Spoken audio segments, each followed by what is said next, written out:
Welcome, pre-industrial adventurers, hyper-intelligent denizens of the future, and the working class of Britain, to our new 15th season, in which four unqualified assholes preach our opinions about pop culture. Oh, it's the 21st century and this is the internet, so you probably expected that, even if you didn't know who we were. Hi. This is episode 376 of an Unearthly podcast, streaming live on the 28th of October, 2020, and wishing you a happy Halloween. Tonight, instead of our usual episode review, we're kicking back with the Unearthly podcast favorite companion special. I am Bill Sylvia, the Man in Black, and I wish it was as easy to turn off 2020 as it was to transition between seasons. With me are Randy Ronson McCulloch. Oh, God, I really hate it when the cyberpunk authors have basically proved they were right. Mad Matt Winchell. Would you like to be a pepper too? And Thomas Fireheart. Justice for Wilf.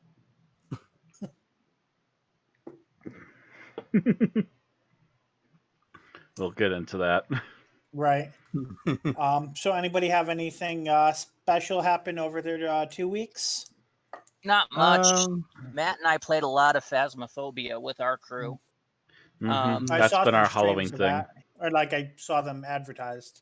Yeah, that's been our thing. I mean, we've done other like horror specials on around Halloween before. I think like last year, the year before, it was the Friday the 13th game. Finally pulled your teeth enough. You finally joined. Yes. Then when you finally played it, you were fine with it. And I think a few Halloweens ago, it was a game called Hide and Shriek. But that was made by Funcom, so it was us just going, "Hey, here's a little side game that's quick and easy to play." But no, so this time it's Phasmophobia, and it's rather addictive. But also annoying because it's early access and certain things like the server keeps crashing at the end of our sessions. So we don't get paid. No. I found out it's a demon. Give me more money.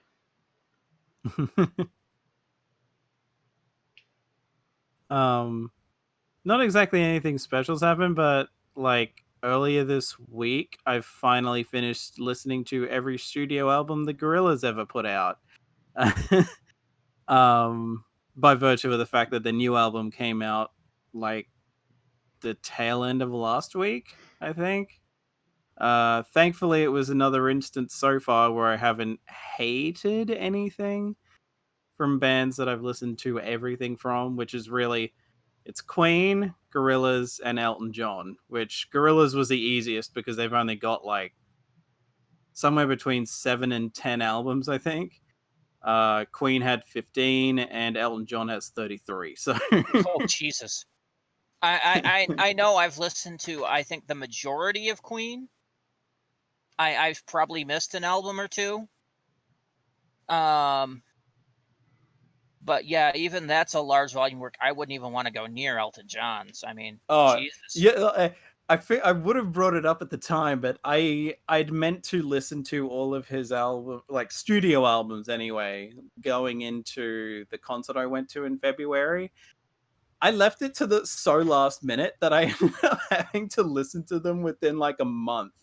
So that was like way too much, way too quick. It was like the day of the concert that I finished getting through them all. And even then I sort of cheated because one of his albums was like mostly covers. So I took all the covers out and left all the original songs in. Just to pare it down a bit. Yeah, I'm not one that goes after like entire records usually, unless I can actually find them and procure them for myself. Usually, I just go by whatever I happen to know from that artist. I'll download a record from Spotify and just listen to it start to finish, but I haven't bought them in a few years.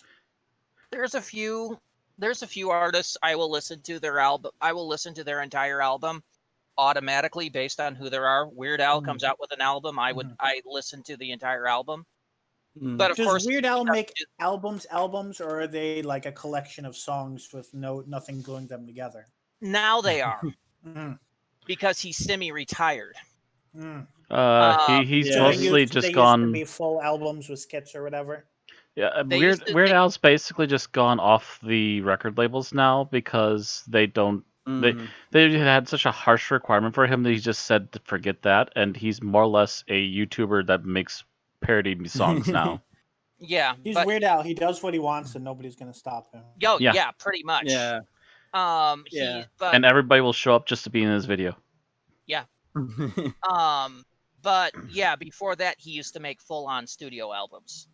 Yeah, I think it's now he's also just realized that with how long it takes for him to do studio albums, by the time he gets the album out, a lot of the parodies will be kind of dated. Yeah. So now it's like, okay, now I'll just try to focus on getting stuff out more timely. Now I'm just going to work on making the music as quickly as I can. And as soon as the song is done, I'll see if anyone's interested in making a video with me. And if I get enough interest, we'll make the video as soon as I get done with the song, and we'll put it all out there. Mm. You know, it's interesting. Before there was Weird Al, musical comedy was in the hands of a man by the name of Ray Stevens. If you've heard of this guy, he had done things like Guitar Zan and all this back in like the 60s and 70s. I discovered recently he's not only still alive but still making music. I found a YouTube video where he basically sang a song about the quarantine. There you go. I guess And the I mean, funny this thing guy's is, like 84, 85. I'm like, Jesus. Can't stop me, son. Yeah, I've never played this on a guitar. So while we're on the banter, I do want to mention something, and it's part of why I said what I said about the year. Ignoring political and global shit, because that's a whole other can of worms. But during the 2 weeks, a professor of mine died. I've been at this school 2 months, and this has happened. It was his 31st year in the department. It was completely unexpected. Not even kind of like it was just pretty much a random accident. And after that, I kind of reflected and I realized of all the people that I know who died this year, and there's at least 4 of them, none of them were COVID related. It was all just this year being cursed. Basically. Yeah, and it comes in like 4-year cycles. Yeah, cursed years seem to come in particular cycles, and they're not that far apart.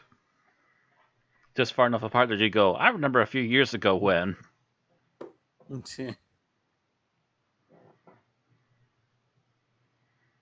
Yeah, it's kind of an annoying thing. Mm-hmm. Every 4 years, death declares Yahtzee.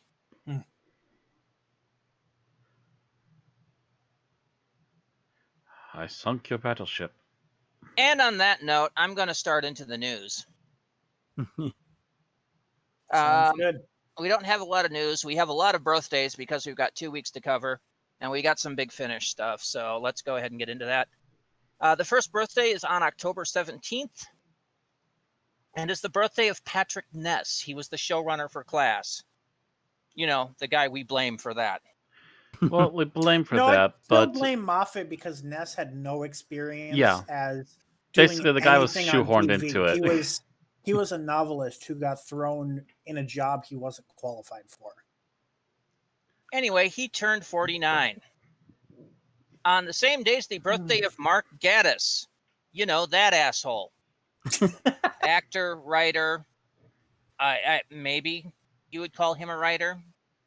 Based on I think I like him better as an actor. I think we liked 1 or 2 of his episodes. A few of them were The Charles okay. Dickens one. Out of like the 10 he wrote, yeah. He turned 54.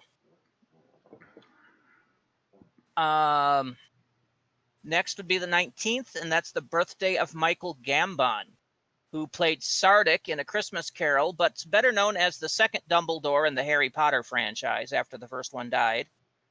He turned 80.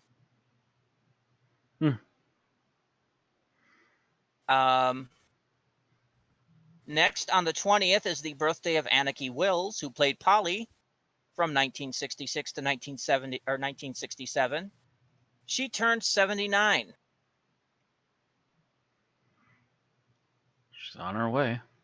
22nd saw the birthday of Sir Derek Jacobi, who played Professor Yana and the Master in Utopia in 2007, and has returned to Big Finish to play the Master some more. He turned 82. The 27th sees one of our honorary birthday members, and that's John Cleese, who played the art critic in City of Death in a cameo, but is best known for acting with the comedy troupe Monty Python. He turned 81. And finally, on today, the 28th, first sees the birthday of Matt Smith, who played the Doctor from 2009 to 2013. He turned 38. And on the same day, Ian Marter, who played Harry Sullivan from 75 to 76, would have been 76, but he died in 1986 at the age of 42. It is weird to think that Matt Smith is only 8 years older than me. Oh, dude, it's weirder for me. He's like 2 years older than me. Oh, it's weirder for me. He's 6 years younger than me. Yeah, but I think everyone's used to thinking of Matt Smith as young, so He's such a baby face, and he's older than me. like Just slightly. whenever they use one of those filters that make you look like a baby, everyone looks at it so like, so why does Matt Smith look exactly like he did in the show? Anyway, happy birthday, Patrick, Mark, Michael, Aniki, Derek, John, Matt, and Ian. My God, Moving no on repeat down, names. the 2 weeks we've gotten absolutely nothing from the Doctor Who team. They said they might be filming by the end of the year, so we may not have anything until the holiday special. I mean, if they were already filming, they were only holding that one tight to their chest until they have to be spotted in public. Right. So Big Finish had a couple of new releases in the last 2 weeks. First one is Torchwood, The Three Monkeys, being acted by Bern Gorman and Tom Price. Bern Gorman, of course, plays... oh, God, where did my brain just die? Owen. Owen Harper. Tom Price plays the detective friend of Gwen's. And I'm guessing the Three Monkeys is a reference to see no evil, hear no evil, speak no evil. I'm not sure about that. The cover shows them driving in a car with a stuffed monkey hanging off the rearview mirror, so... Hopefully it points dramatically at some point. No, but it's holding symbols.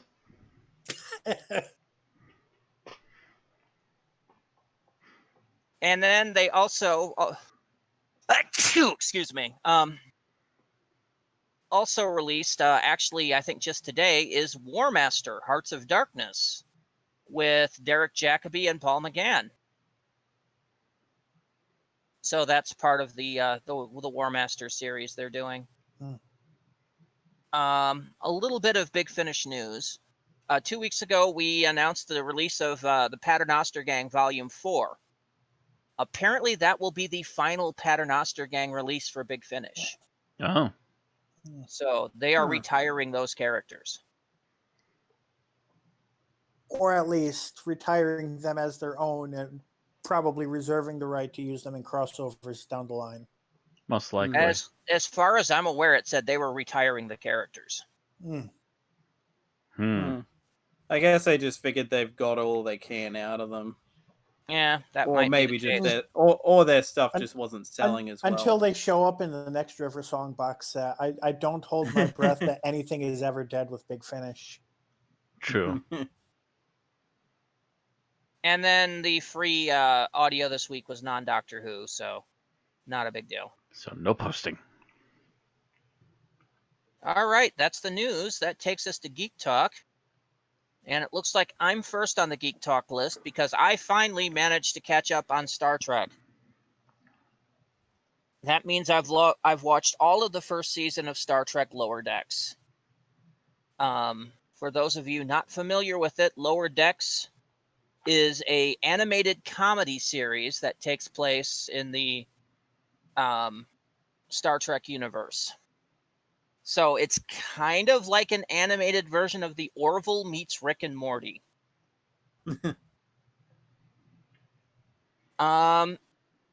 So it consists of 10 episodes at the moment, and it takes a few episodes to get into its stride, but that's not unusual for a Star Trek series, and certainly not unusual for a comedy series. The characters originally come off as a bit kind of exaggerated, and it initially turned me off to a few of them. But as the series went on, they did progress and became better at what they were supposed to be. It's obvious that the creators love Star Trek because the entire series is laden with references.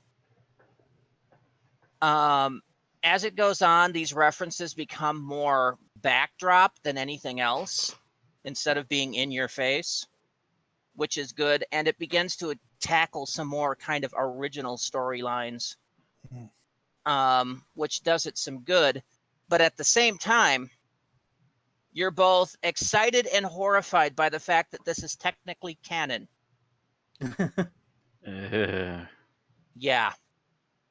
There's a few episodes where they're like, you're like, this is canon. There is one episode near the end which makes several cracks about transporters, but it's okay because they're technically in a holodeck recreation. So you're like, okay, I can deal with that. But the season finale actually has some guest stars from other Star Trek alumni in their animated versions, which are just kind of like, did we really need that? All in all, yeah, that feels like it's reaching a little hard there. All in all, if you're a Star Trek fan, it's worth a watch. But you really have to be a Star Trek fan to get some of the jokes. If you're just a casual Star Trek viewer, some of it's going to go right over your head. Some parts of it will be pretty funny, but other parts of it, you're going to be like, what are they talking about? So, as someone who's watched all of TOS and some of everything else, just enough to have a background knowledge, where would you put me on the spectrum of what you just said? You're going to get more than most. There's like, there are original series jokes in there as well as Next Generation jokes. There's one where the first officer is coming on to somebody in a bar, and one of the main characters like, you're hitting on a salt vampire. And if you know the original series, you know what they're talking about.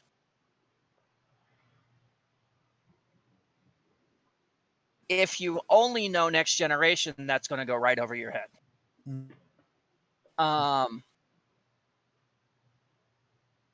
Likewise, there's other references they make to stuff that happened in Next Generation episodes that, you know, if you've seen the episode, you know what's going on. If not, it's completely what the hell. But Those mostly, would probably go over my head. But mostly that's background stuff.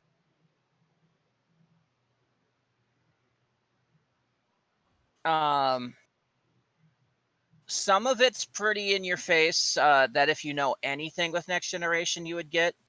Like one, they're making a deal with somebody, and it's like, you can't trust him. He's a Ferengi. Look at him. He's doing the Ferengi thing where he's, you know, rubbing his hands in greed, that kind of thing. And if you know enough about Star Trek, you know that's actually, you know, kind of a stereotype for Ferengi, but only if you know Next Generation. So it's kind of, that was one of the earlier episodes, by the way. But like I said, if you're a fan, it's worth a watch. If you are more of a casual viewer of Star Trek, I think you're going to be mostly confused. Whether you're going to like it depends on how much you're willing to take stuff loosely.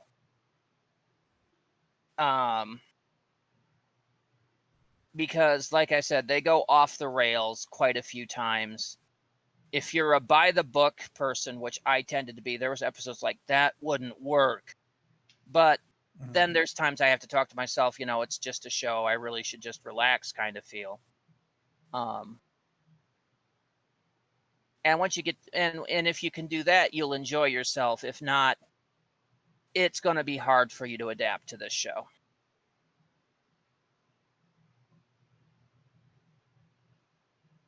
That's all I'm going to say about Lower Decks. I'm going to move on to my first look at Season 3 of Star Trek Discovery, which consists of only the first 2 episodes thus far. And it's kind of hard to get a cohesive picture at this point, as these 2 episodes take place a year apart. Basic story: at the end of the last season, Discovery was thrown 1,000 years into the future. That is further than any Star Trek timeline has gone. One character was separated from the rest of the ship because they were in an EVA suit. The first episode dealt with her. The second one dealt with Discovery. It's kind of hard to tell because, like I said, those episodes happened a year apart. So it's almost like watching pilot episodes. It is. All we really know is that the Federation, as we know it, is gone. There are little patches of Federation, but it has none of the control that it has back in, the classic series. The galaxy has kind of devolved because apparently there was an event a few hundred years ago where all of the dilithium went boom, and basically destroyed most of the warp-capable ships. So that managed to fragment most of the major galactic powers. They've managed to cobble together new ones, but, nobody has the authority. It does. It's all chaos. Again, this to me feels a lot like the plot of Gene Roddenberry's Andromeda series. I was thinking Voyager. No, Voyager was not their. I guess it depends on how they go with it. But I was thinking in terms of if they try to get back to the past. As far as I can tell, they're not. They're just kind of stuck where they are. There was a reason they went into the future. And I think it kind of means they have to stay there. But while some in this, if you've ever seen Gene Roddenberry's Andromeda, the Andromeda gets stuck. I forget what happens to it, but it winds up 300 years in the future. And their equivalent of the Federation had collapsed, so they basically go about trying to create a new one. And that is kind of what it's leaning like they're trying to do. And I don't know how I feel about that, because it's basically just treading ground that another series has already tread. Honestly, I feel like Discovery's main issue is it lacks original ideas of its own. It keeps borrowing from a lot of places, and it's not exactly doing them well. Well, at least at this point, if they're plagiarizing, they're plagiarizing from their original Yeah, creator. At least if they're plagiarizing this time, they're plagiarizing from within the creator. As compared to literally the first thing anyone knew about Discovery was that it was plagiarizing from Star Trek Movie 5. I wouldn't go that far. But it's too early to really tell if this is going to be a decent move by them, this whole shoot into the future thing. I'll keep you appraised after I see a few more episodes, maybe like at the half season mark, which would be 11 weeks from now. 10 weeks from now, something like that. Anyway, I'll let you go at that. It's just not looking hopeful for me. All right. Movies. Mm-hmm. Actually, since we've been taking a while, actually, I'm going to start timing these. By the way, I'm sorry in advance. That's all right. So yeah, I decided. It's funny because I'll be covering them in reverse order that I watched them in. But I decided to watch some stuff, and after watching The Birds, I watched this movie Marty from the mid-50s, which is a romance drama starring Ernest Borgnine, which I think it won Best Picture that year, and Best Actor for Ernest Borgnine. And it's interesting because I could be wrong, because whatever I read, I can't find anymore. But I remember it being stated that this movie was made with the intention that it would flop. And it absolutely didn't. It was the exact opposite. The studio wanted it to be a write-off, and whoops, backfired. Like a romance movie with people who look like actual people instead of Hollywood stars. Wow, that's actually a fresh thing to do. So everyone fucking ate it up. Can't blame Ernest Borgnine on that one. He does look like an average Joe.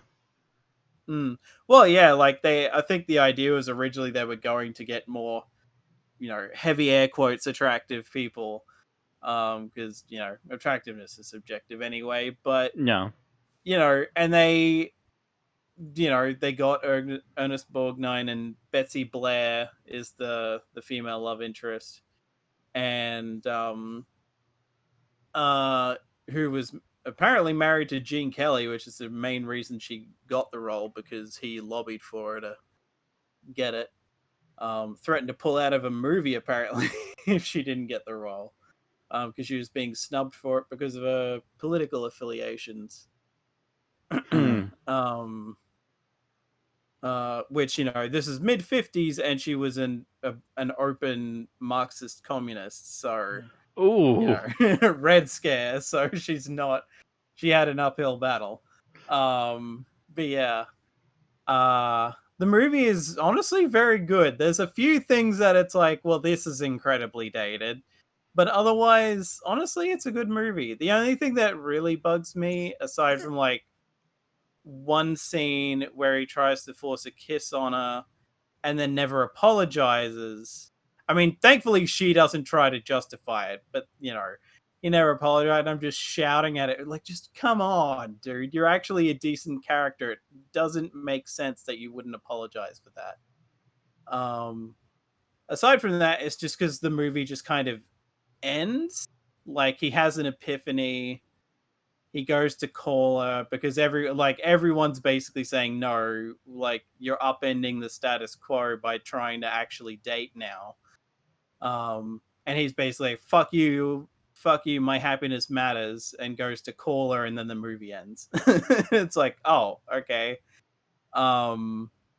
Which, my god, this movie is that relatable in that, like, he's supposed to be in his mid-30s, I think, like 34. I think. And he's like, at the start of the movie, everyone's bugging him to get married or just generally find a woman. And then at one point, he just goes off at his mother. It's like, yeah, I fucking tried. It didn't work. So I'm just not trying anymore. And I'm just like, shit, I'm not even 30 yet, and I relate to this character. Right. It's like, that's sad. But anyway, yeah, damn good movie. I would definitely, some elements are a bit of its time, but I could mainly forgive that. But yeah, I would say definitely give it a shot. It may be on some streaming services. I watched it on one. Otherwise, it might be on YouTube or something. I don't know. Anyway, moving on from that to Alfred Hitchcock's The Birds, which I had never seen. In fact, it actually it came up because this was recently added to a streaming service I use. I remember that it came up on the podcast when I talked about Vertigo that I had not seen The Birds, so I was like, screw it, why not? I think North by Northwest is still my favorite Hitchcock movie. Because wasn't that that or Rear Window was not. I didn't hate The Birds, but I don't know. It's just a lot of it was, at least to me, felt unintentionally funny. Though I guess with the concept being what it is, there's going to be unintentional comedy. Like, there's a bit where the male lead is trying to push a seagull out the window, and it's just so ridiculous. To be fair, in a world where Birdemic had never happened, I imagine there'd be less reflex to find the birds comedic. Maybe. I mean, there's a lot of, some of it is dated effects, some of it is dated attitudes. And I know the absolute ending made me laugh by virtue of how it's literally just them leaving the house and driving off, and then that's it. There's no sort of epilogue, or not even a title card of they went here and they moved on with their lives or whatever. It's just kind of funny how it just sort of ends. Which is funny, both of these movies, I watched them in a row and it's they both just kind of end. People forget that movies used to do that. Yeah. It's there's no real climax, I guess, for lack of a better term. Or there is a climax, but then it ends on kind of an anti-climax anyway. They don't go back to the Shire. I guess the more I thought about it, the more I was like, okay, how would you? Because you can't really have a big action sequence to end this because they're fighting friggin' birds, so it'd just be ridiculous. But yeah, it's just kind of bizarre anyway. That said, there were some moments of actual tension and that. And some of the kills are kind of oh, okay, we're really going there.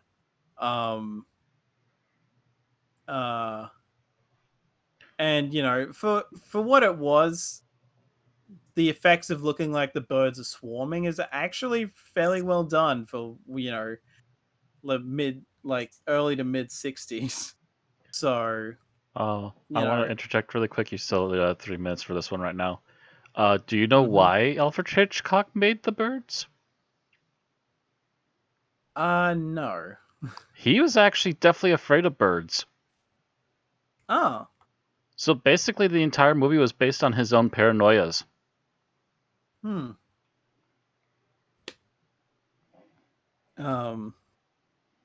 the funny thing is, I'm aware that this is adapted from a book, even though it's barely. As far as I know, it's he was told to sort of adapt the book, but basically the loose premise.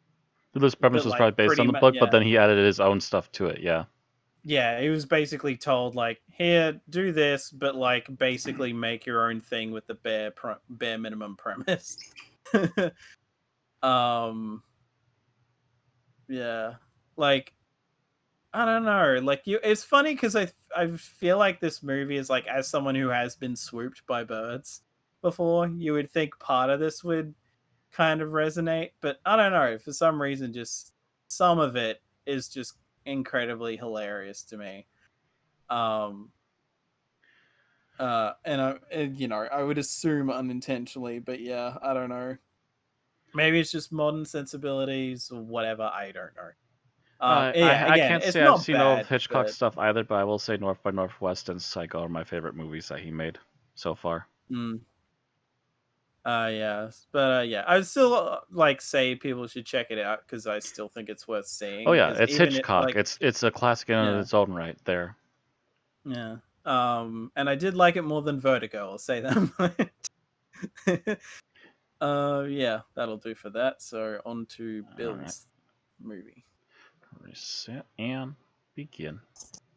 All right, so a few years back, they announced they were remaking the first Pokemon movie, and pretty much the main reaction that the internet had was, "Why?" And this art style looks terrible. It's like if they were trying to replicate claymation with CGI.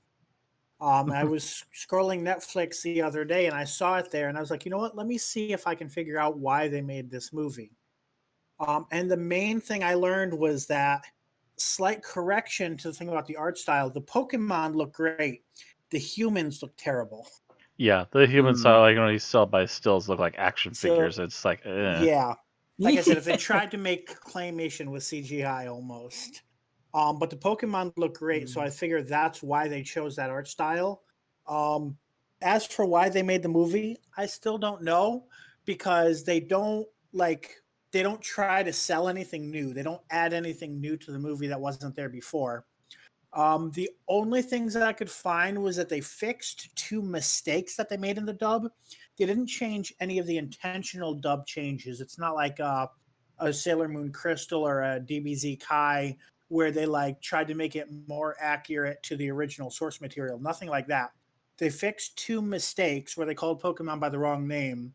And I'm guessing they didn't have the rights anymore because they removed the single most emotional song that everybody remembers the movie for.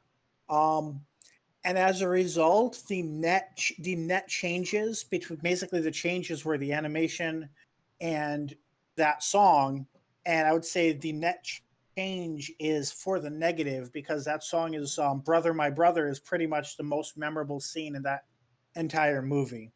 So I still don't understand why they remade that movie. It doesn't seem to serve any purpose unless they weren't selling enough Gen 1 plushies, but maybe it was as far as I'm aware, they have no problem selling Gen 1 and Gen 2. It's right? Some of the later generations that are a little maybe it was a tie-in for the Let's Go games on Switch, but I would say it didn't even tie into the newer versions of the anime, so I still do not understand why they made that movie after watching it. Yeah, I would say that it was possibly intended to be like an anniversary of the first movie thing, but the first movie, at least in Japan, the first movie came out in 98, and I only got a worldwide, or at least North American release in 99. So I don't know. So maybe it could be for that purpose, but why remake? Like, that's where you release a remastered edition with maybe you redub it. You redub the DVD parts that need features. fixing, maybe like do I said, a little bit of polish on the animation, but that's all you really want to do. There's only 2 or 3 lines that it made any sense to redub. I wouldn't spend the entire budget of a new movie to dub 3 lines. Yeah.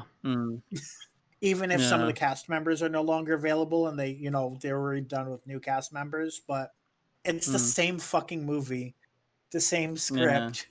I do not understand. Yeah. Also seems weird because they'd already started a new line of movies where it was basically like retroactively going, okay, no. Yeah. We're basically doing the movie, well, sort of like the like Pokemon Pikachu I Choose You or whatever, where it's like sort of the first arc of the anime, but then veers off in a completely different direction. Right.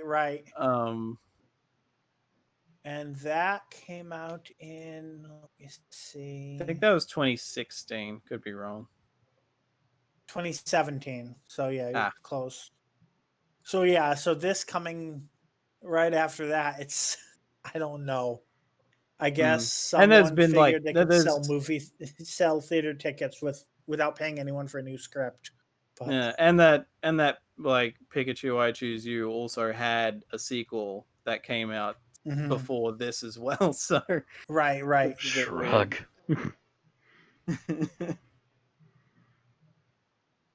It's funny though, because with the name, I thought it was like, oh, so they remaking that direct-to-video Mewtwo movie?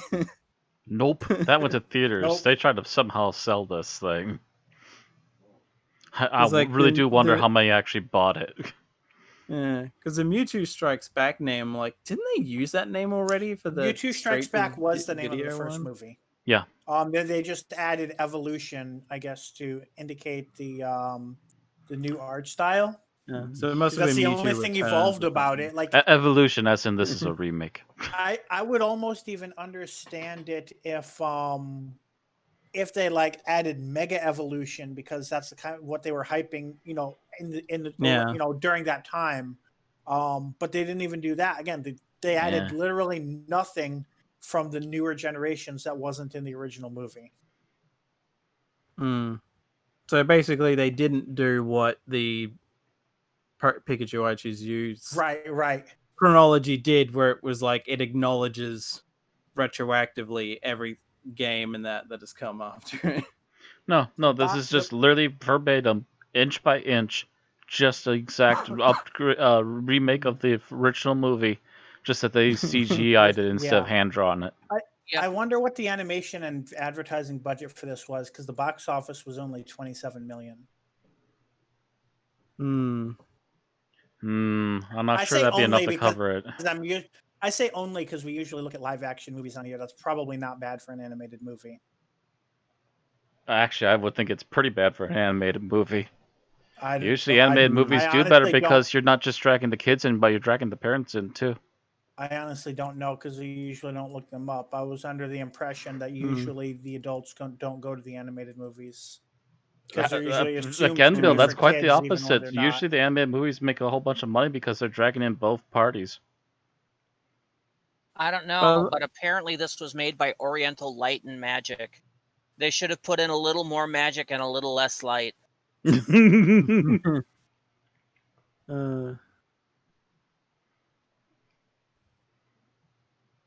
Okay, so it was this only got released this year and it was straight to streaming. Outside of Japan. So all the money they made was purely yen, basically. Okay. Yeah. And it was in yen it was almost 3 billion yen, so which is only apparently equivalent to 27 million. Yeah. So yeah, they probably actually did so poorly in Japan that they just went, let's not even bother putting it in theaters outside of Japan. We'll just release it. And the Japanese theater industry, I never quite understood anyway. For example, the Digimon movie that was first released in the United States was released as 3 separate theatrical films in Japan, even though together they're the length of one feature film. So I don't quite I think I'm not sure if their theaters work more the way ours did like 100 years ago, where there was like several short films, or what. Well, if you look at End of Evangelion, the credits are in the middle of that. So I think that might have been shown with an intermission, possibly. I know it was a thing in like the 70s and 60s maybe, where they had like at most 40-minute length movies, and they would like chop down movies to the most interesting parts.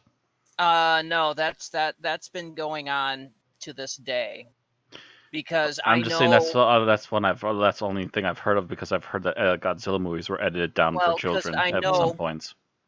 No, this wasn't edited down, but 40-minute, 45-minute length movies is a frequent thing in Japan. I know one of the Ranma 1/2 movies, the third one, we received as an OVA because it was only 40 minutes long. So yeah. It's just kind of happens. An unusual thing, yeah. It's an unusual thing that just kind of happens there, especially with the animated medium, it seems. Occasionally they'll make a full-length movie. As long as they make it, yeah. Yeah.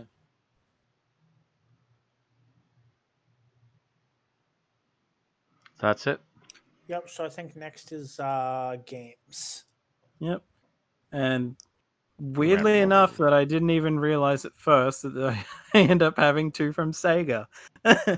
So yeah, first up is Sonic Forces, which I beat in a day, because it is very short. Which you could make a gotta go fast joke about that, I guess. Yeah, like I guess purely main story. It took me like a day. I looked up and it said well, this could take you about 5 hours to beat. So I was like, oh, sweet, I'll knock this off the list. This game is weird because it has a like post-apocalypse tone, because the setup is that Eggman finally won and is like has taken over the world, and you are now So presumably they adapted Sonic Sat AM to a game then, right? Kind of, sort of. Sure.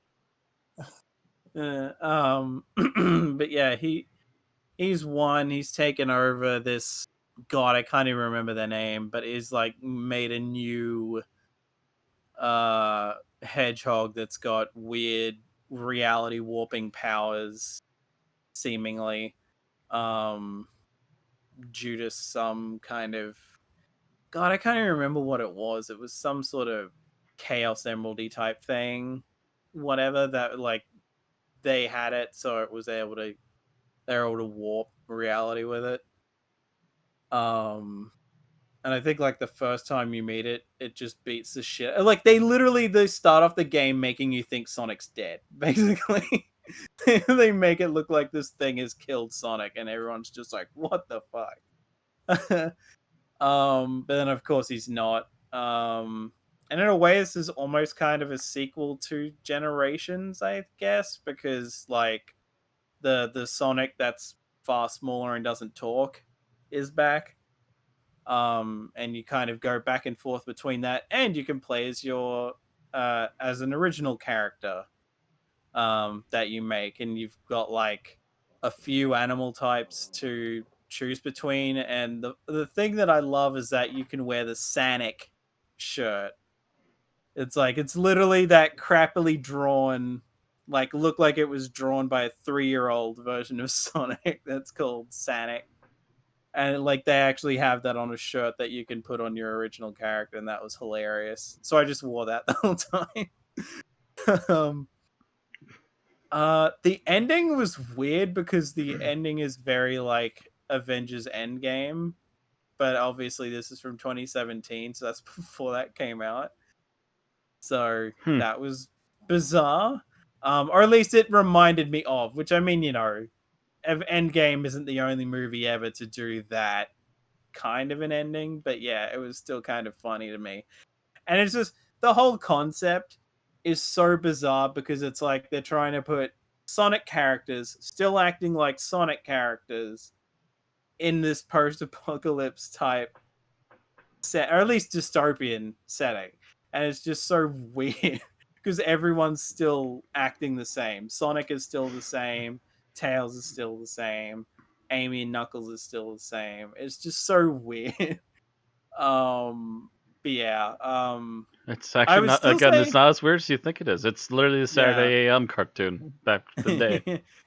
Yeah. So I guess if you have nostalgia for that, or if you just want to play a Sonic game that you can knock out the main story in a day, I would, I'd still, like, as weird as it was, I would say this is still worth checking out. Yeah, there are far worse Sonic games from what I have here. Like, I think the reception to this was only bad in the sense that it also was released the same year Sonic Mania came out. So by comparison, people were lavishing Sonic Mania with praise and just kind of forgot this one existed by comparison. Anyway, moving on from that, because it didn't really have much to say about it, to Yakuza Kiwami.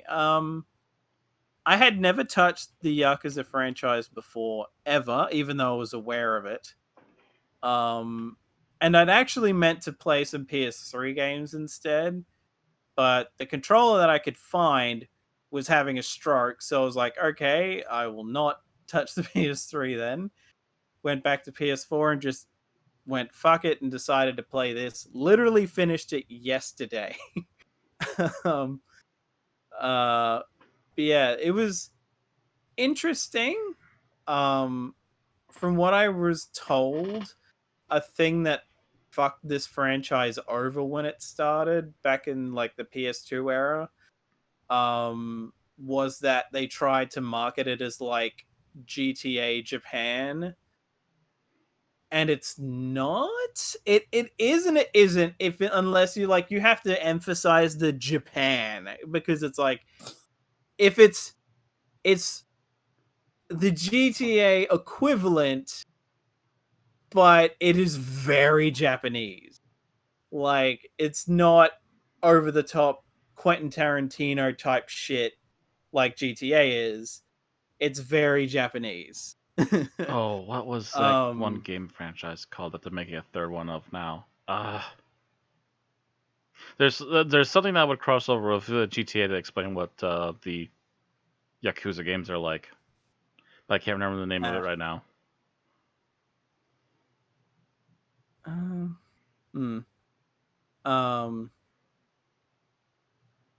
But yeah, it's interesting because essentially this is a remake of the original game.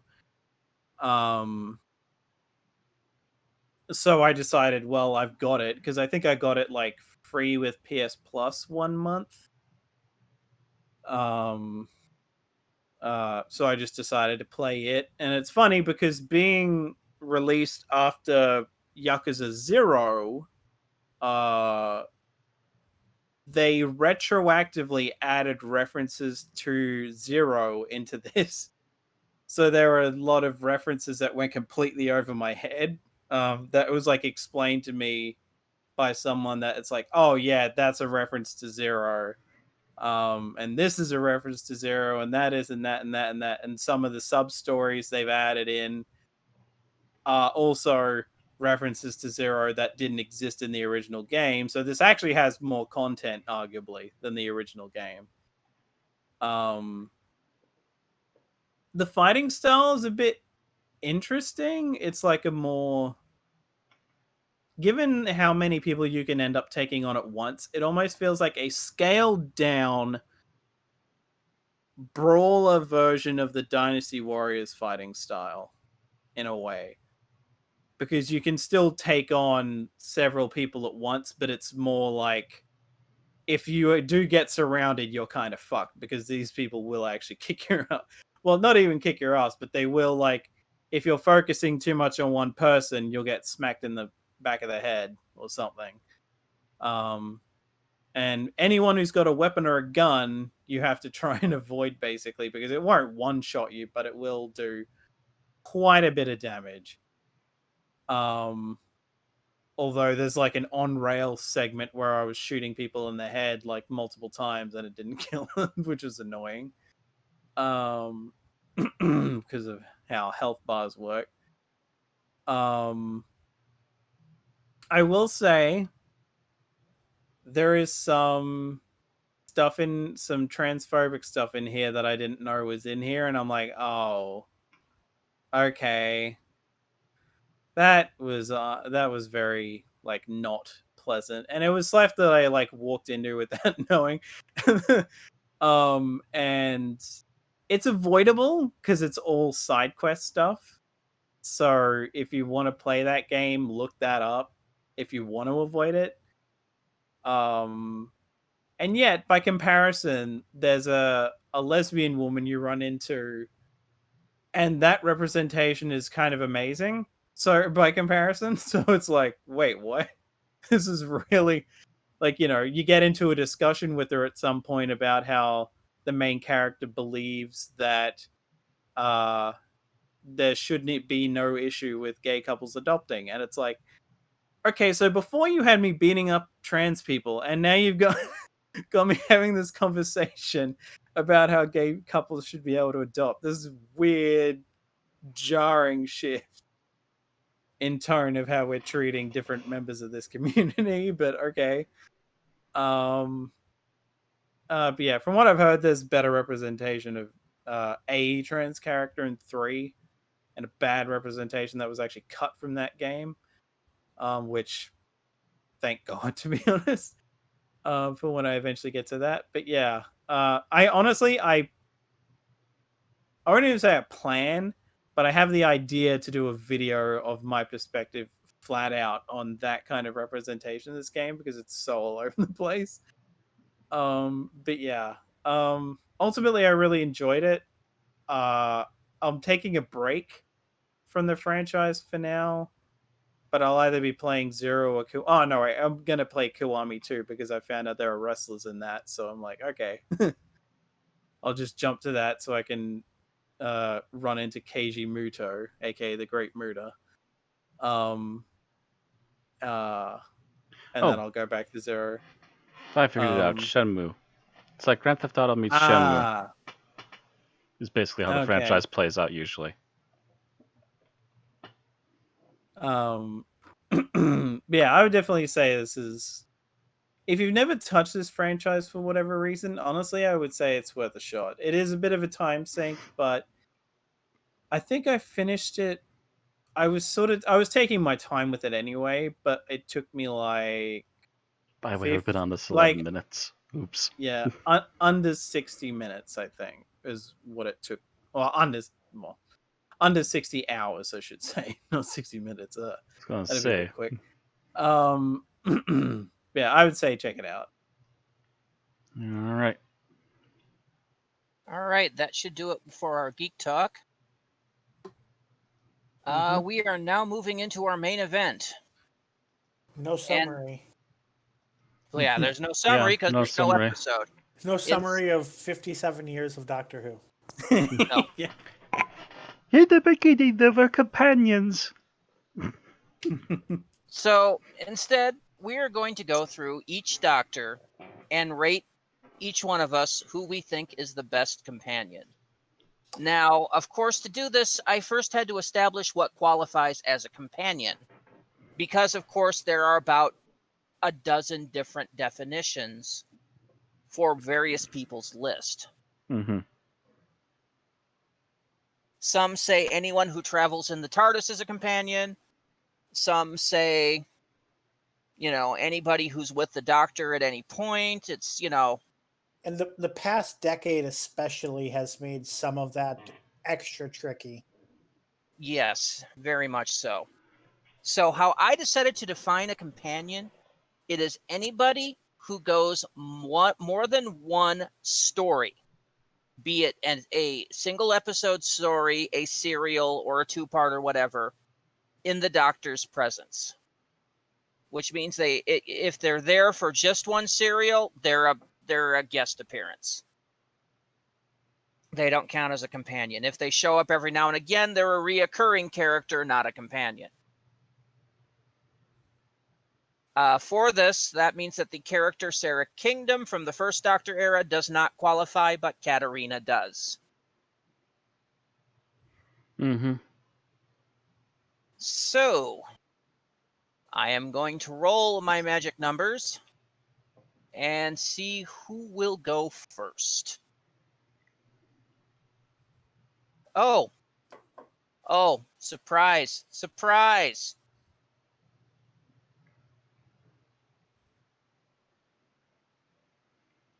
It will be Matt, followed by Thomas, Bill, then me. Okay. That's like almost a month in a row, I think, of Matt being first. I don't know. My dice like twos. Everybody's standing up, Zoidberg. Weighted dice. Can't be. It's a digital roller. Digitally weighted. I've been hacking the system.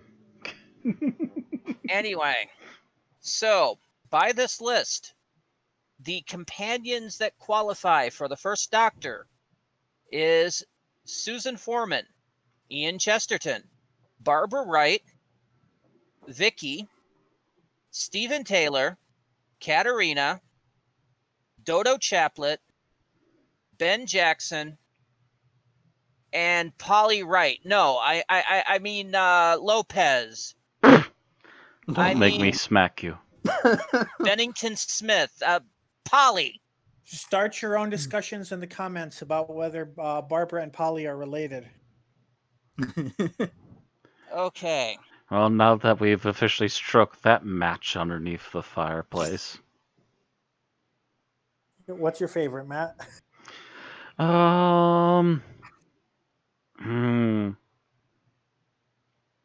There's a lot good in most of them, but I'm gonna say I've always been more interested in Susan as a character.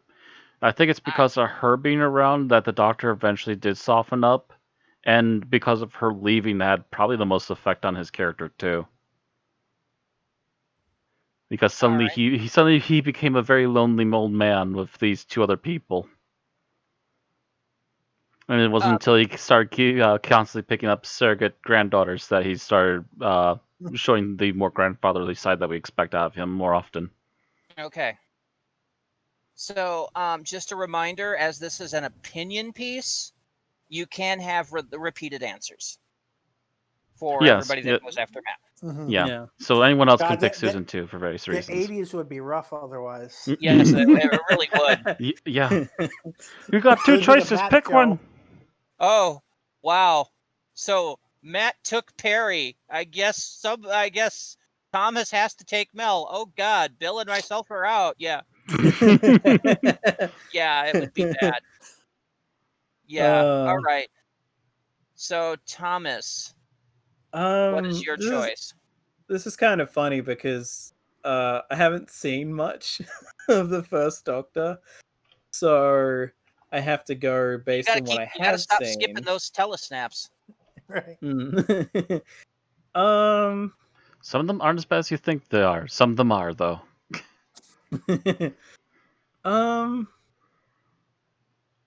You know what? Yeah, I was almost gonna go with someone else, but honestly, I think I just have to fall back on Susan as well. Just because mainly just because of the first Doctor stuff I've seen, it is mostly Susan and Barbara, and of the three, I feel like I just like Susan the most. All right. Bill? So I have a very specific reason why I'm also going to say Susan, and that is even though I could make a case for any of the first four, especially if you combine Ian and Barbara as one companion, which we're really not. But Susan, especially, even though there are some episode by episode missteps with her, I think she has the most potential for storytelling. There's the she is written with more nuance than most of the other companions, and has more gateways to tell new stories through. And Yes, that too. I think they do make good use of that. I just wish they'd bring her back to the show. Bring her back, her actress. I Yeah. actually have to agree with the others that Susan is the best first Doctor companion. Wow, Because that's it seems unanimous. every female companion they made in the 60s and 70s afterwards was basically trying to clone Susan.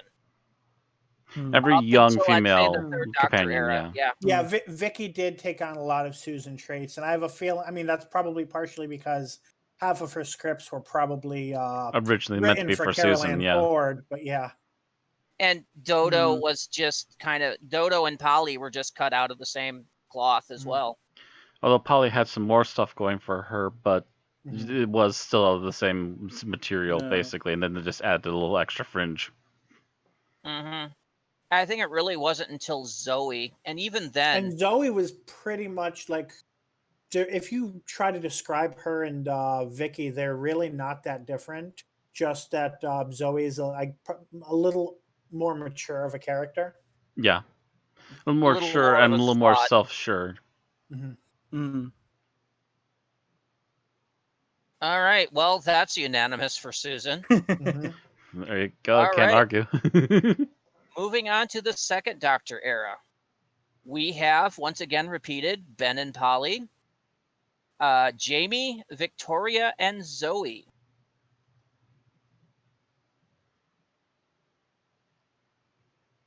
So, Matt. Honestly, I have to go Jamie. You can tell both in character and most likely from what we've heard out of character, he's just the best buddy of the second Doctor. Even if he is a little bit slow to grasp things, he does eventually get it.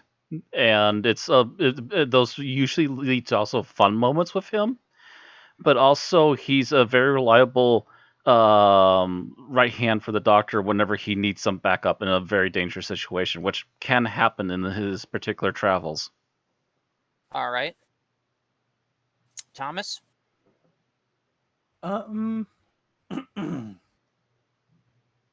You know, fuck it. Let's just keep the train rolling. I'm done Oh with Jesus, Jamie Bond. really? I was almost like, it goes between Zoe and Jamie, but only really because they're the two I've seen the most of with him, with the Second Doctor, and just generally, it's very close. But I guess I'll agree if you that had to it's very pick, close between the two of them for me as well. yeah, it's like with Jamie, it really is just he is the definitive Second Doctor companion, and it's like having seen even as limited stuff as I have with Jamie, it's like you see exactly why, and it does also help that Patrick Troughton and Fraser Hines were friends outside of the show beforehand, so that chemistry comes through on screen. And maintained their friendship after the show too. Yeah, they maintained their friendship after the show, and now Fraser Hines is playing both characters. Yep. Anyway, Bill. Yep. So I would say, as much as I love Jamie, I think my decision here comes down to the fact that when I would watch a new Second Doctor story for the first time, I have to use that kind of in the past tense now because we've now gone through all of them. Although there's one I haven't finished and still need to give a review on. But I always, my reaction when it's a Zoe story is always, oh, great, it's a Zoe story. As we discussed, she drew a lot from the popular companion template as it existed from Susan and Vicky. But I think she's also the first companion that could really stand up to the Doctor and not only give sass, but also, match his wits as well. And it's just a pleasure to watch the two of them on screen together. And once in a while, she was also physically capable of defending herself too, which is not always a thing back then. Especially with the female companions. Mm-hmm. Okay, so Bill goes for Zoe. I have to go back to Jamie with the other two because the chemistry between the Doctor and Jamie, it's the best of like the buddy comedy movies. They play off of each other perfectly. And they know where, if one of them goes off script, the other one knows where they're going and just follows right along. So yeah, he works. If anything, the additional bringing in of Zoe means that we have a straight man to these two clowns. Yeah. All right. So now we're at the Third Doctor era. Our choices are Brigadier Alistair Gordon Lethbridge-Stewart, Liz Shaw, Sergeant Benton, Joe Grant, Mike Yates, and Sarah Jane Smith. And mind you, if you want to talk about Sarah Jane Smith, you only get to talk about the Sarah Jane Smith as it relates to a Third Doctor companion, not a Fourth Doctor companion. So, Matt. With that being said, Sarah Jane Smith. I mean, she was only there for the Third Doctor for the 1 year and a half? 1 year. 1 year. Yeah. But she made a big wave of attention like the moment she literally walked onto set for that show.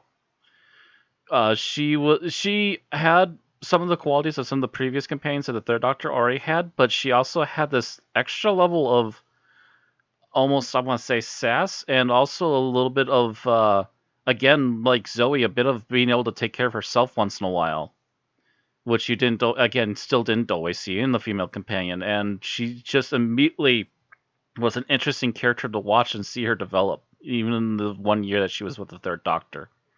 Also interesting to see how she reacts to time travel, because that's literally her first story right off the bat. She gets sent back how many hundreds of years. All right. Thomas? This is the first one I haven't really had to think about. Joe Grant. Oh.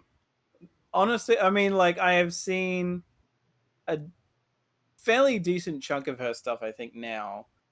And just, yeah, to me, like, to some people it might seem like an obvious choice because she kind of is the third Doctor companion, but just generally I just like the relationship she has with the Doctor, which, you know, to a point, yes, the way the Green Death ends kind of set it up for New Who writers to go, ooh, that was probably supposed to be romantic, so let's do that with Rose, and we'll get to that. But you know, I always basically took it as more of a platonic thing anyway, and it's just like it, you know, I just really enjoy watching those two play off each other. All right. Bill? So there are two companions in this era that can go off and solve a problem on their own without really needing the Doctor looking over their shoulder. And I honestly think, after having watched a lot of Third Doctor stories recently, that the Brigadier is mostly put in there to kind of be the butt monkey of the show, to show how incompetent the shoot everything first method is compared to thinking it through with the Doctor.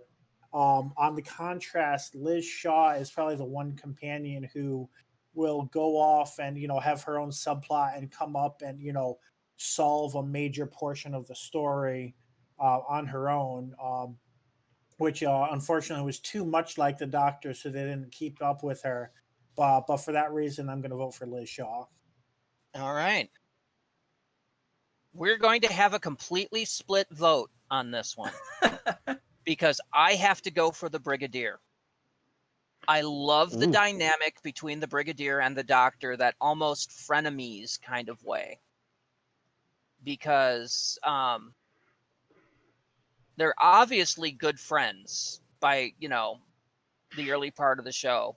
Even though if they don't see eye to eye all the time. Yeah, but they're constantly at each other's throats, which is just, it works. Mm-hmm. And I enjoy the buddies that. that keep elbowing each other in the back. There's a reason they kept bringing the Brig back.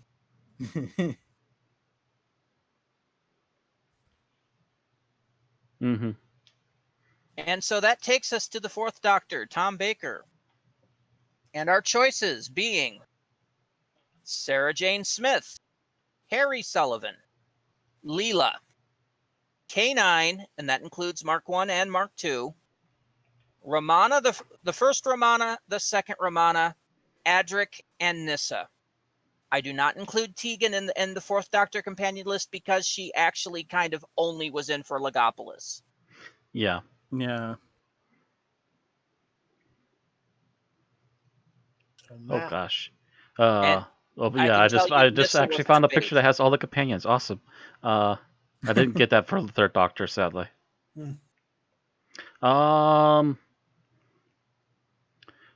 So I take it. Do we count both Romanas as one, or do we just count Romana 1 and Romana 2? We're counting them separate because they're different actresses with different personalities and different dynamics with the Doctor. It is true they're very different personalities, and I have to say I absolutely love Romana 2. She's just as quick-footed and quick-witted as the Doctor. She's really fun. She's very fun and very charismatic with Tom. She's also had some standalone moments as well as moments alone with some of the guest characters that appear in certain episodes. And half the time she's even doing her own thing in the background sometimes. So, yeah, just a really great companion. All right, Thomas. Far be it from me to, like, a bit of a trend that I keep seeming to go for obvious choices, but in this case I'm going to go for Sarah Jane. But yeah, like of the like, it was very close. I almost went with Leela, but I guess she just had such a short run, and in some cases it just how she was handled bothered me. Yeah, she was in there for 2 seasons.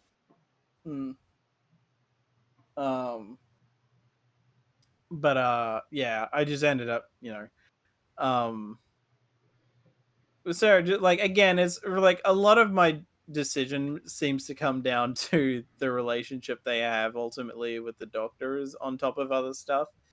And again, like,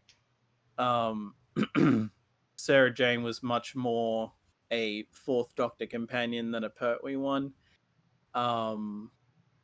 And she probably also just generally had better stories in the Baker era. I mean, still some duds here and there, but not necessarily her fault. And yeah, like I haven't seen her entire run. I don't even think I've seen. Oh no, I've seen at least one or two of the stories she did with Pertwee. But yeah, yeah. I mean, it's this run of her era the reason she was brought back for New Who, and with good reason. Okay. Bill? This is rough. The 70s had a lot of solid companions. Mm-hmm.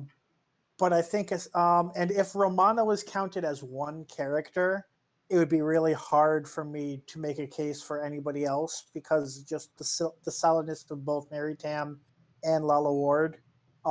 Treating them separate, though, I think they're edged out by Sarah Jane, who I did not pick for the Third Doctor, but I think in the Fourth Doctor era, she's really hit her stride. Obviously, the writers know how to write for her at that point, and the actress knows what she's doing with the character, and it's just great to watch. By the way, even though I didn't pick her, I do agree that Sarah Jane was definitely like a close second because of all the same reasons of the Third Doctor. Yeah, it is kind of a toss-up between Sarah Jane and Romana. But I am going to have to edge for Romana, the second Romana Lala Ward, because of the fact that if there's ever anything that's come close to a love interest for the Doctor, it was that particular incarnation of Romana.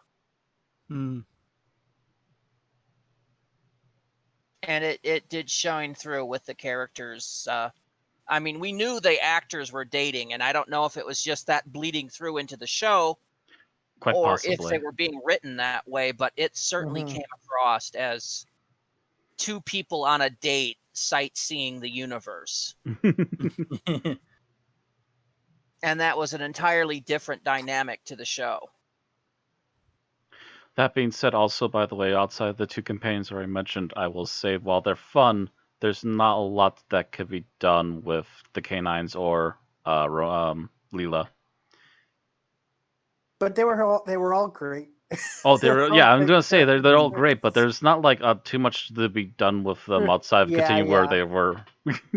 I mean, I think they could have done other things with Leela. They could have done maybe a little more with and her, evolve her character in different ways, but not without completely bending her out of shape of who she is before bringing her back again. The Jago and Lightfoot audios really gave Leela a chance to spread her wings, but we're only talking about TV stories here. Yeah, I think I remember the idea being that Leela was supposed to be like, God, I think the character they compared her to was Eliza Doolittle. It was like the idea of making her go from like the Doctor was supposed to like make her more cultured over time or something. I think that idea was attempted and not really done much with. Yeah. I placed her more or less along the same lines as Jamie, just maybe a little more apt to up and stab a guy if he pisses her off. Guys, save this for when we actually do a Leela adventure. Yeah, we should probably move on to the fifth. We still have a lot of Doctors to get through. Yeah. All right. Fifth Doctor era. We have Adric and Nyssa coming in from the Fourth Doctor era. Tegan Jovanka, Vizsla Turla, Chameleon, and for the last two episodes, we have Perry Brown. Matt, who's your choice? Oh, gosh. Oh, hey, another really good picture. My particular pick for this one for companions. I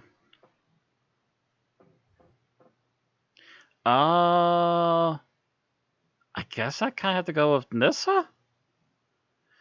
She just seemed like for one, she's the companion that's still on the Fifth Doctor the longest out of most of them. Although I think Adric was there a bit longer at first. And actually, I think that about the same time that she joined in, also Tegan joined in, but Nyssa stayed there even when Tegan left and came back again. Nissa also kind of falls into a little bit of some of the same ideas that came with Zoe, although she does seem a little less physically capable of defending herself, but she can usually think herself out of the box too. Nissa was Zoe, but less of a SWAT. I mean, that's the way I look at it. She was less out to prove her smarts. Yeah, she felt confident enough that she didn't need to prove herself. Yeah. All right. So Thomas. God, really hard to pick between Adric and Chameleon. No, I'm kidding. That's a different special. Being serious, I think I will go with Tegan. And you might think, oh, well, of course, the Australian will pick Tegan. But no, I just genuinely enjoy her character. I will say it's fairly close with her and Nissa for me. But I feel like I don't know, maybe there is a bit of bias of like, hey, an Australian in this show. But I don't know. There have been times where like her kind of whiny attitude in a very specific section of the show would be really annoying. But otherwise, most of what I've seen of her, I've fairly enjoyed. And she's one of the few companions who just goes, fuck this, I'm out when she leaves the TARDIS. All right. Bill?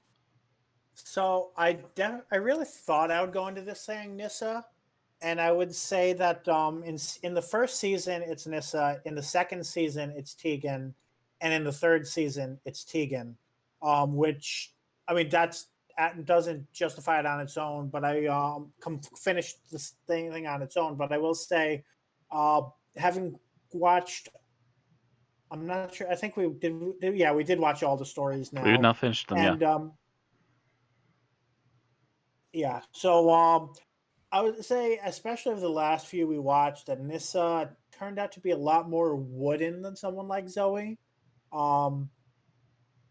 And definitely Tegan, once that first season ended, became a much more entertaining character than Nissa ever was, except for maybe like one or two stories. So with that, I will have to say Tegan edges her out. All right. And I also have to go for Tegan.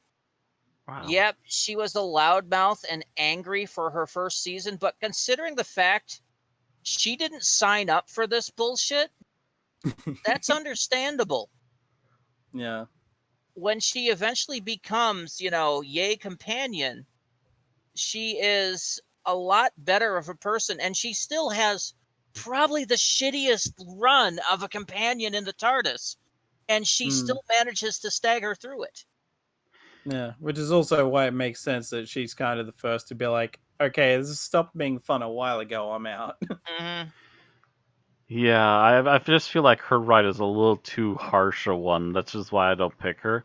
But also, I would say, while he doesn't have a lot going as a companion, I found Turlo to be a more interesting developed character because he goes from this complete annoying little a-hole to a redeemed guy who is actually trying to help the group by the end of his Who is run. still an a-hole.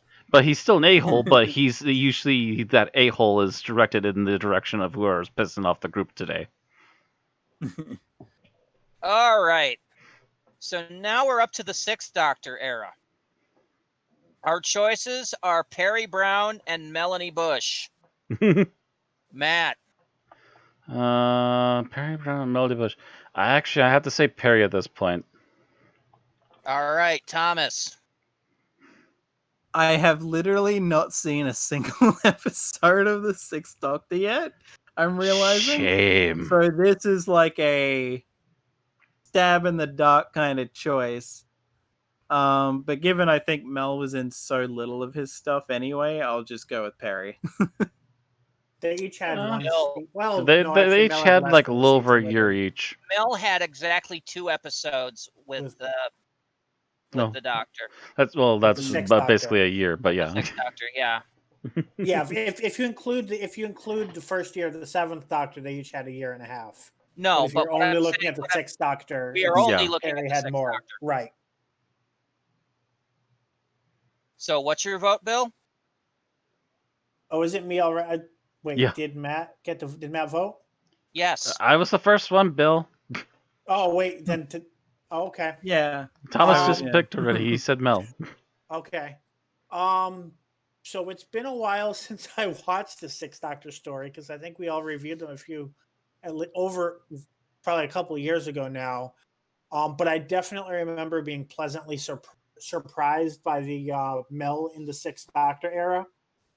Perry, on the other hand, she had some good moments, but I remember she also had a lot of like cringing and waiting for the Doctor to save her. I think I'm going to lean toward Mel for the Sixth Doctor era. Well, I think the last two votes were nuts. I'm going for Perry as the lesser of two evils.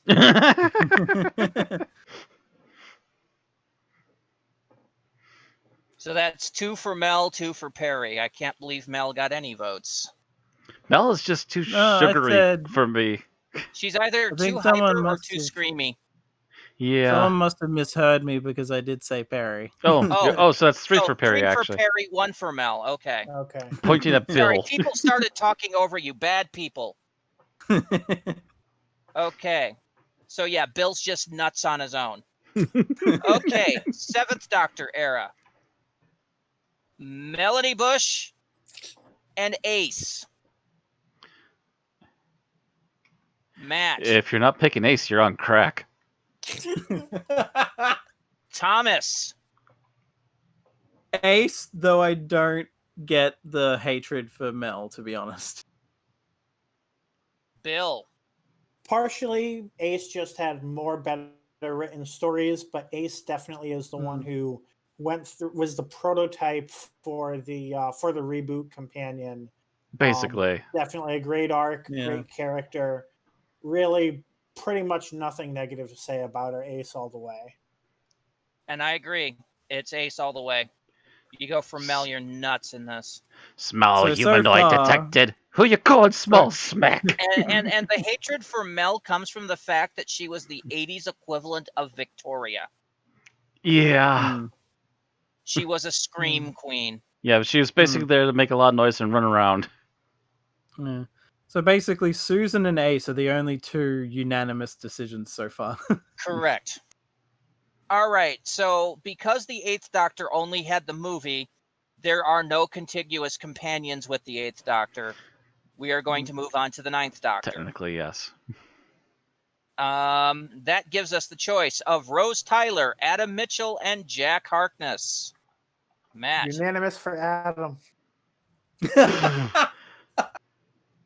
Wow. Wow. Somebody kill Bill, please. So, when do we throw him on the fire? I'm pretty sure it's about my dyslexia is kicking in. Oh, actually, there we go. Sorry, trying to find a decent picture of companions. I guess for me, the two main companions for him are Rose and Jack. And I think actually for his time on the show, Jack is probably the better companion. He's got a lot of Jamie vibes, but doesn't fully rely on them. He's just such a charismatic character, literally with anybody and everybody. Even when he just comes in for a guest appearance afterwards, that's our Jack. All right, Thomas. I am going, as much as I love Jack, I'm going to go Rose because I actually like her with the 9th and absolutely hate her with the 10th. So she gets a pass in the 9th Doctor era. Okay. So that actually is related to how I was about to start this, is that unlike some members of the panel here, I like Rose better with the 10th Doctor than with the 9th. Meanwhile, Jack is a great companion. He could definitely have used more time, and he's a very different character here than he is in Torchwood. But I am going to say Captain Jack Harkness. All right, and I am going to split the vote by going for Rose. Again, I like her in the Ninth Doctor better than the 10th Doctor. Bill is nuts. And I will say that it is a toss-up between two very good characters. Yes. Yeah. All right, the 10th Doctor era. You've got Rose Tyler, Mickey Smith, Martha Jones, and Donna Noble. Jackie Tyler and Wilf do not count. Neither does Sarah Jane and K9. Correct. Those were guest appearances. Yeah, I don't know why Sarah Jane's on this image for companions, but hey. Because she's popular. Yeah, Yeah. I think it's just a popularity contest at that point. Oh, here we go. Anyway, Matt, your choice. My choice. I have to say, even if she was only in the last season, Donna Noble was one that's just super memorable for me for the 10th Doctor. The two actors just play off each other so well, and she goes from this complete obnoxious loudmouth that was just a guest appearance in one episode to coming back for a full season, becoming this massively fleshed out character with family members who we like so much we almost want to honorarily make them companions. And the way that she kind of is then built up to a point where she's actually a lifesaver for the 10th Doctor is really interesting and quite unique for the character. All right. Thomas. Donna is either my favorite companion of New Who, or at least very much up there. Mhm. So that's no question for me. She's like, after you get Rose, and then you get Martha, who kind of gets shafted because she's the rebound companion, and then Donna, where they're just friends. And I'm like, yes, more of this, please. And it's funny because I find Donna being forcibly removed from the TARDIS because of what happened. I find that more heartbreaking than the shit they were going with Rose. So Yeah. you know. Okay. Bill. So Rose with the 10th Doctor is a character who is in the second season of a 2-season arc. You see her go from an established companion who knows the ins and outs and really enjoys what she's doing to a character who becomes more confident on her own, dealing with things. She still clings to the Doctor, but she's capable of figuring things out on her own, and completes her arc. And for that reason, I choose Rose Tyler.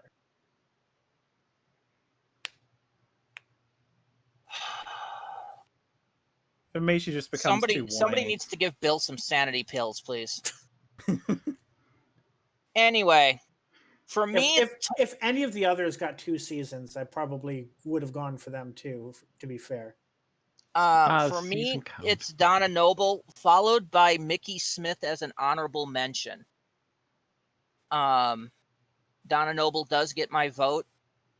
She is probably the best companion I've seen in New Who. I agree. Mm-hmm. Mickey Smith, though, gets the honorable mention just because of the personality arc he goes through. Oh yeah, just because of that personality arc, how much he changes in those couple of years. Yeah. All right. So that takes us to the 11th Doctor era.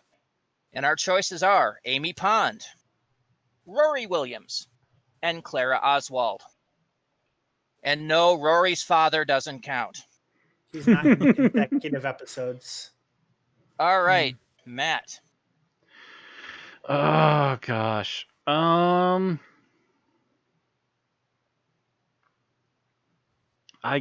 guess.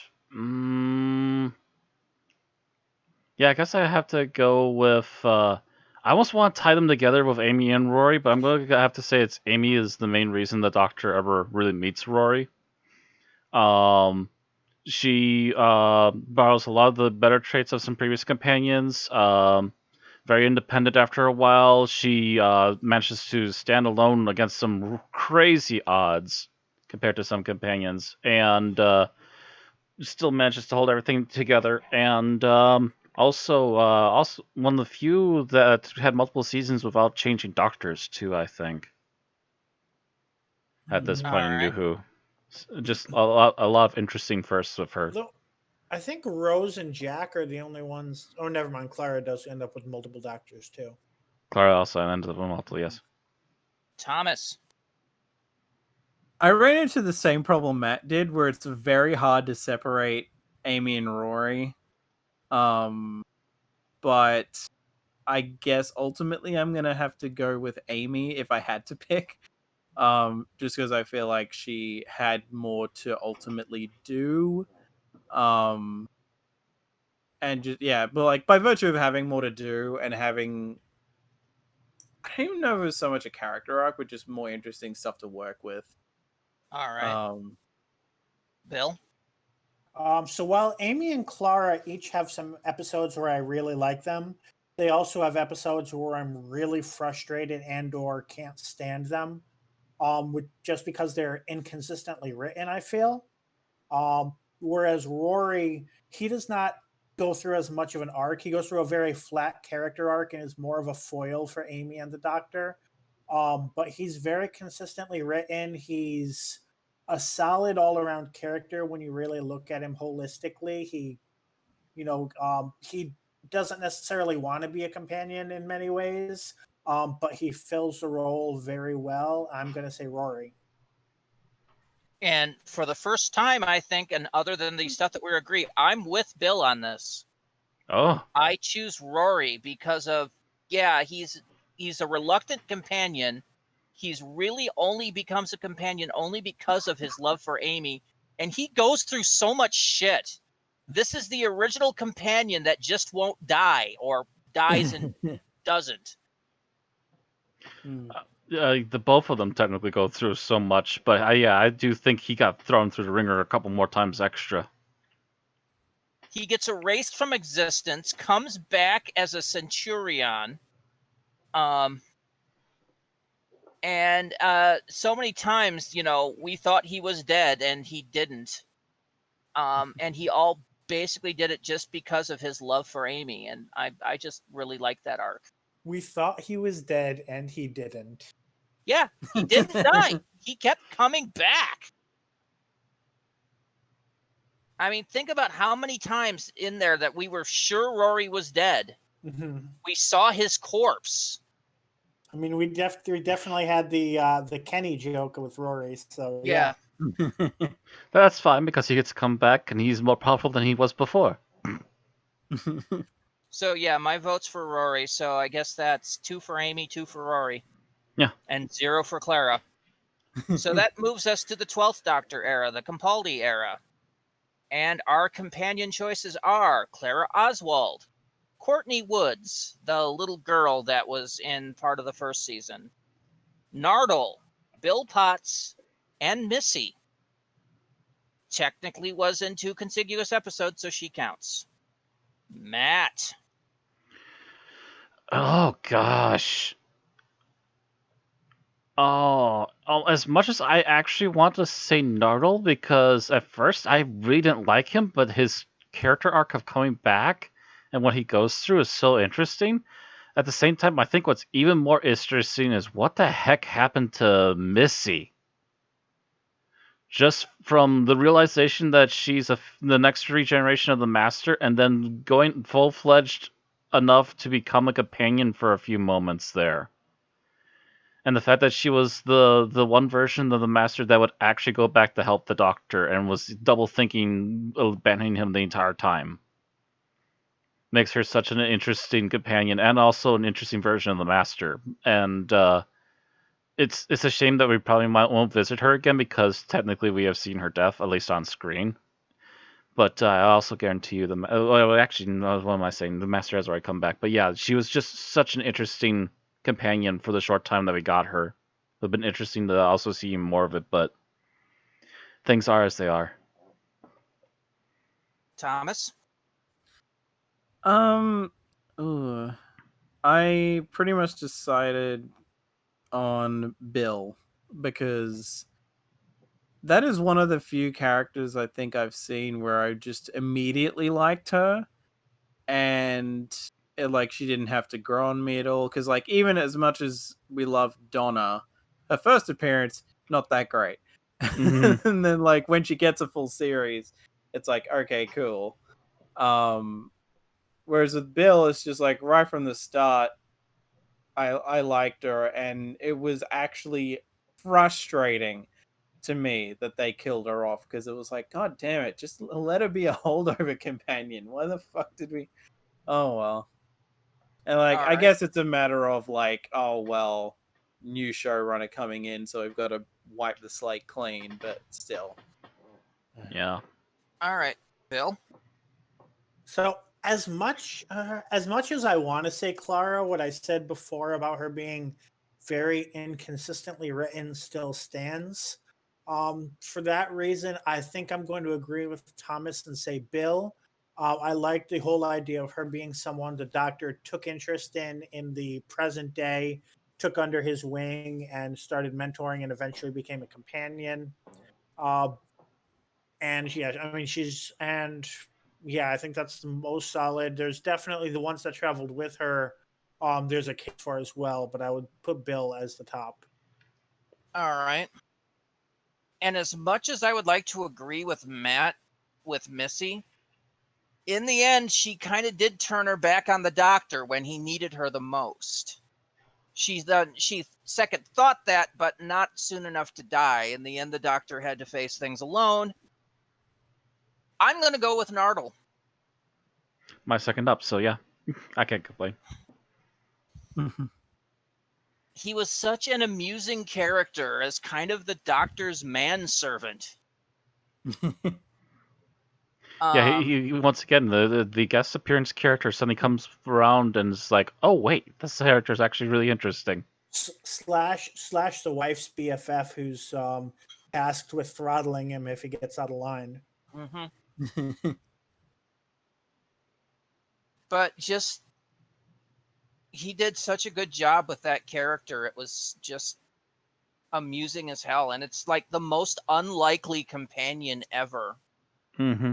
Because he is such an awkward character, but at the same time, just so freaking amusing. Actually, now that you mention it, that seems to be the good thing about the new companions, is that the most unlikely companions are suddenly really interesting when they get more time to develop.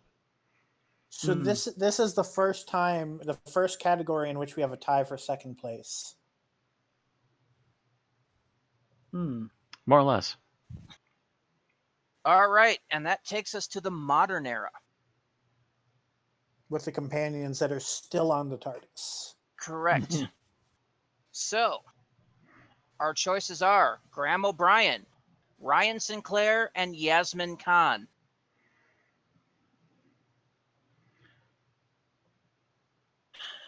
Matt. The main three, right. Honestly, I can understand. I think I like Ryan a little bit better because I can kind of understand him going through some of the issues that he does, like even before becoming a companion, and that despite even those issues, he can still be a generally helpful person and is still right there alongside them, and is just a kind of a likable guy and likable character for the most part. He does have moments, but yeah, I just like what they've done with him, how his past with his family's been built up, and yeah, I just like how they're going with him so far. All right. Thomas.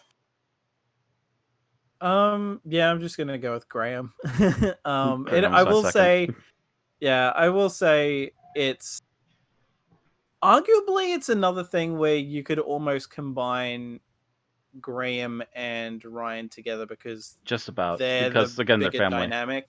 Mm-hmm. Yeah, and it's one of those things where some of the bits they have that work the best are when they are interacting with each other.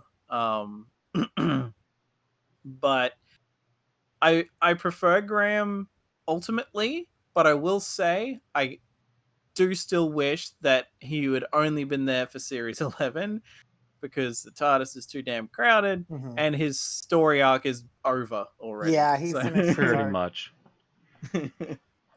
Which I guess segues into what I'm going to say is that I mean I feel pretty closely between all three of these. and there's definitely the asterisk of whatever happens next season. But at the moment, even though she hasn't had an arc completion in the same way, I think that Yaz has had more interesting things about her. She has a career goal. She has this family history we've been able to dig into. Um, and I guess I just relate a little bit more with her as a character than I do the other two. So I'm going to give her Okay, the one of you slight edge. kick Bill in the dick, I'm please. I'm struggling not to shout at him. Yes, She Bill. is the one with Okay. the least character development thus far. yes, Bill. How are Every you? single season, our main bitch Is is that she please never develop developed? Yaz That's what more. I'm saying. She hasn't had the same amount of her arc, and that's why there's the asterisk of what's happened next season. But she's We're not definitely going had with the development. We asterisk. We're had going with what we've base your seen so thoughts far. on the future. we've had multiple episodes about her family history and about things of that nature. So Two episodes of Two two episodes, seasons. and they really established one sentence lines in her character. She has a family and a job. meanwhile, we still don't know Ryan's goals for the future or any of that. But that makes Rand the tiebreaker, and he's made it clear which one he's not voting for.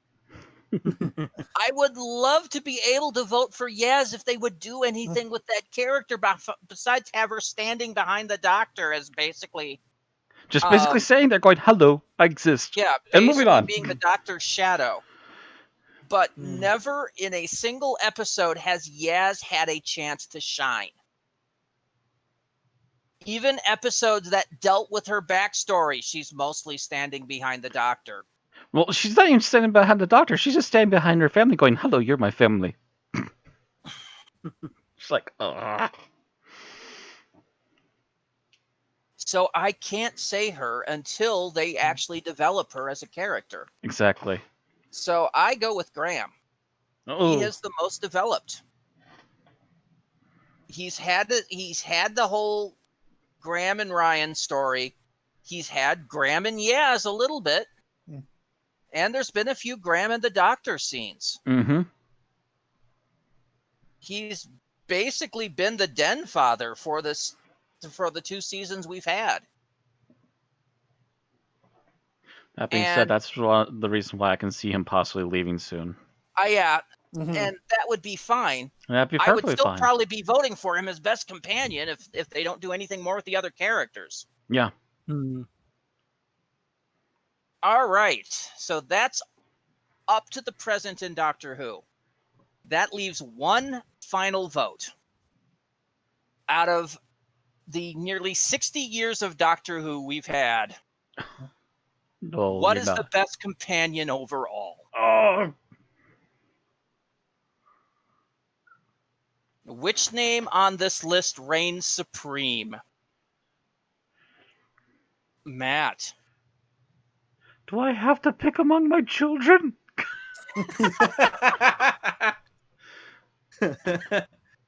Yes. Which kid gets the golden apple? Oh, God. Oh, God.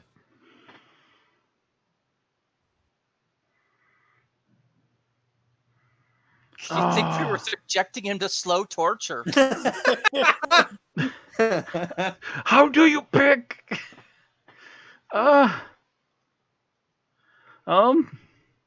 Closing tabs too.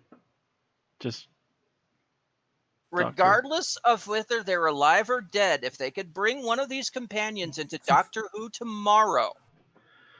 And to be clear, we're focusing on them as companions. We're not talking about as the star of their own show. We're not talking about spin-offs. Yeah. We're talking about as they appeared in Doctor Who and if we could bring them back again tomorrow. Yeah. No Sarah Jane Adventures, no Torchwood, no K9 and Company. Even though they're technically canon.